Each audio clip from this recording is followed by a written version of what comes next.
next dream is don't forget me now, you hear?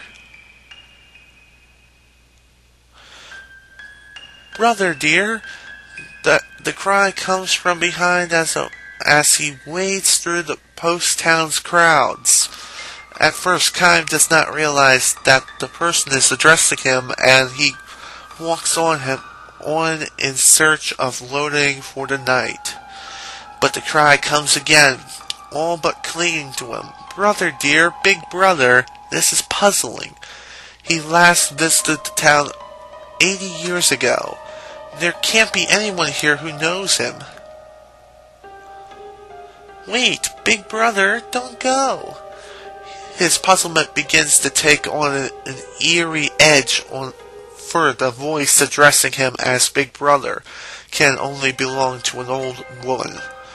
Without laying his guard down, he turns slowly. Just as he thought, it's an old woman, dressed in the clothing of a young girl. The tiny old woman is looking straight at Kiam with a bright smile on her face. I think you may have the wrong person, he says, allowing his discomfort to show. No, I don't, she says with a big shake of her head and expanding smile. You're big brother Kiam. What? What's wrong, Kiam? Did you forget me? Well, I mean, he can't play, sir. Even if he were to succeed in doing so, he knows he has no acquaintances in this town. He wonders, could this be a chance re-encounter with someone he once met on the road? But no, he is sure he doesn't recognize her. And straight of all, why shouldn't this woman look old enough to be his grandmother addressing him as big brother?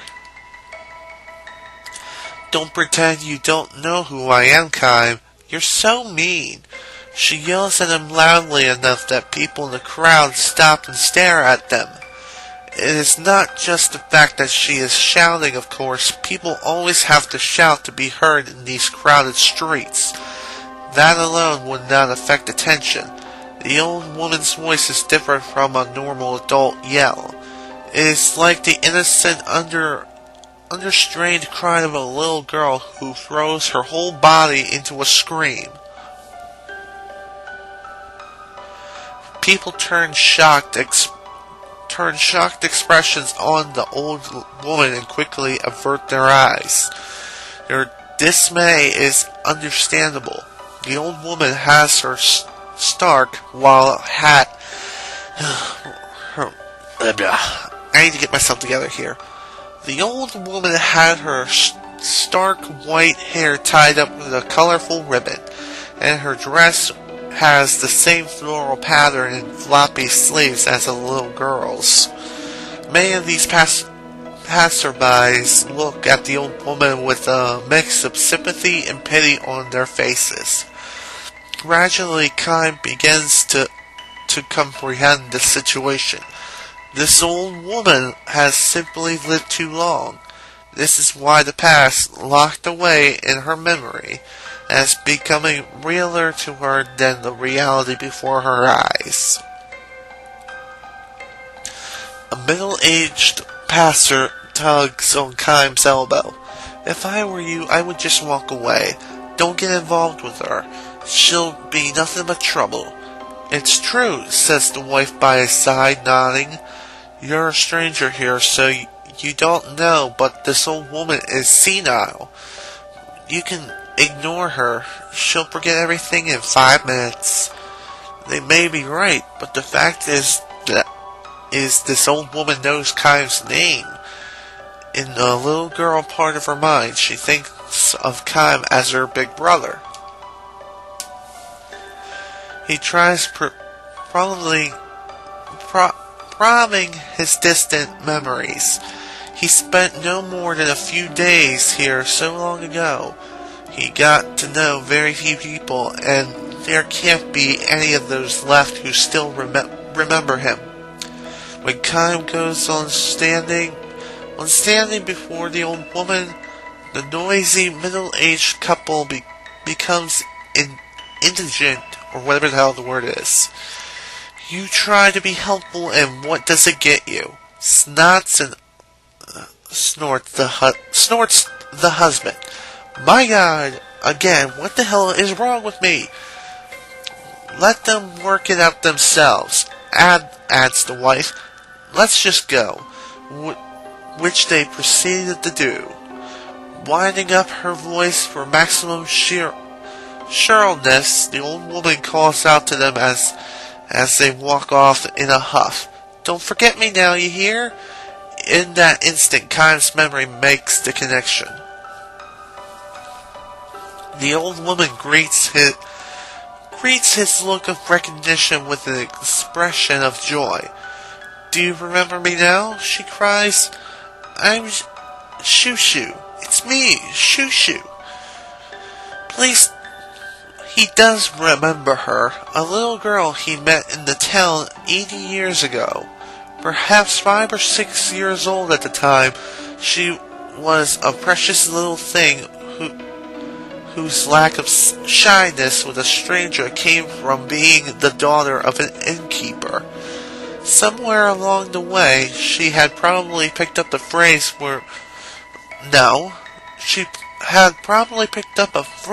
she heard from someone using, and so whenever a guest could depart after a number of days at the end, instead of saying goodbye or thank you, she would see the person off with a smile and a cheery, don't forget me now, you hear?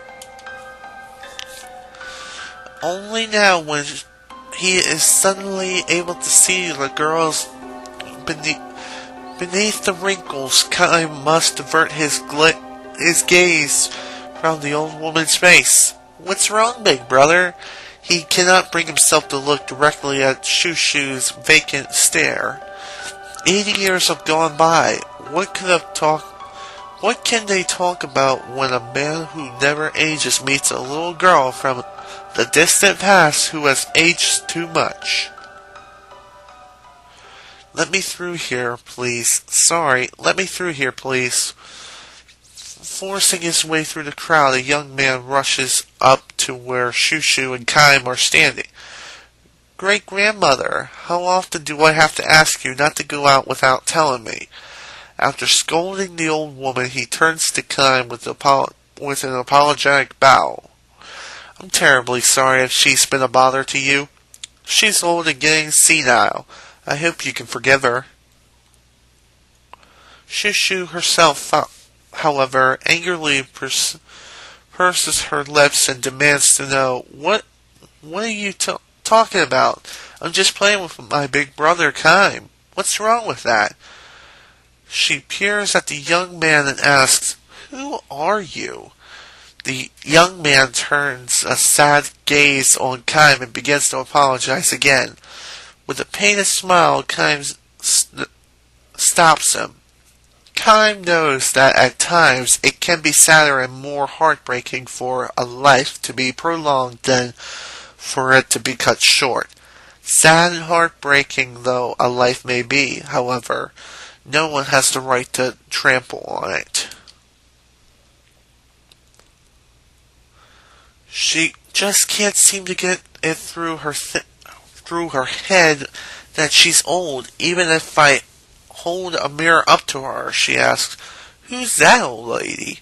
The young man, whose name is Kashe, I think that's how you say it, Kashe? Or something else, I don't know. I'm going to say Kashe, just for shits and giggles, or whatever. That's just how I see it. The young man, whose name is Kashe, further explains the situation to Kiam. She might forget that she ate breakfast, but her memories from childhood can be clear as a bell. And my sister is talking outside my door. I hope her voice doesn't get captured or she's gonna kill me. Kiam nods in silent understanding. Kashe and Kiam sit on a bench in the town plaza watching Shushu pick flowers. She is apparently making a floral wreath for her long-lost big brother. But really, sir, do you have time for this? Weren't you in a hurry to get somewhere? No, I'm fine, don't worry. Thanks very much. He smiles for the first time and says, I haven't seen her this happy in ages. The young man seems convinced that his great-grandmother has encountered in Kiam a person who resembles someone she knew as a child. Kiam allows... no, that wasn't it. Actually, yes it was. What am I thinking? Kiam allows him this. He knows that Kashe cannot and need not imagine the existence of a person who never ages. Her healthy, god damn it, why can't I get these words together? I really don't know. Her health has really deteriorated lately. Whenever she runs a fever, we wonder if this is going to be the end for her, and we prepare for the worst. But then she springs right back. Sometimes we joke that her mind is so far gone she's forgotten to die. Kiam sees the young man in profile. Kashe has a gentle smile on his face. Kashe has a gentle smile on his face. I'm failing to read again. Kashe has a gentle smile on his face as he speaks to his great-grandmother. No doubt, when he was little, he used to hold him and play with him. Grown up now, Kashe watches over his great-grandmother like a parent watching his own child. He calls out to her, That's nice, great-grandmother. I haven't seen you weave flowers together like that for a long time. Squatting in the grass with a fistful of flowers, Shushu answers, That's not true. I made a wreath for him yesterday. Then she says to Kiam, Isn't that right, big brother? You wrote it in your hair for me, didn't you? Kiam cups his hands around his mouth and calls to her. I certainly did. It smelled so nice. Shushu's face became a mass of joyful wrinkles. Overcome with emotion, Kyushu blows his head. Kiam asks Kashe, Oh God, failing to put words together again. What's wrong with me? This is probably going to be the last stream I read, for this recording session. Kiam asks Kashe, no. Are you the one who takes care of her? Me and my wife. I'm not going to try saying the name. How about your parents? Or even your grandparents? Are they still living? Kashe shrugs and says, I'm the only other member of my family left alive. His grandparents both died in an epidemic 20 years ago. His father lost his life in the war that enveloped the area 10 years ago. His mother, Shushu's granddaughter, aged more rapidly than her own mother, and the lamp of her life was snuffed out 5 years ago. Kind of a weird pattern we have here with life and death. So my great-grandmother has to keep holding funerals over the years for her children and grandchildren. Before we noticed, she had become the oldest person in town. It must be lonely living that way. I'm sure, answers Kiam. It might even be a kindness of the gods to let people fade out mentally when they live too long. At least that's how I've come to see it lately. You would think she would feel lonely to be left behind that way, but she's not lonely at all. To live long means you have a lot of memories. Maybe it's not such a bad thing to live in a world where your memory No, maybe it's not such a bad thing to live in the world of your memories during the last days of your life. Shushu stands up, her arms filled with flowers. Big Brother Kiam, I'm going to make a floral wreath for you right now. And if I have any flowers left over, I'll make one for the other person too. Kiam and Kashe look at each other with bewildered smiles. I think that's how you say it. Why are you smiling like that? Shushu asks. Are you two friends now? She opens her ringed eyes wide in surprise, gives the two men a joyful smile, and collapses into the grass.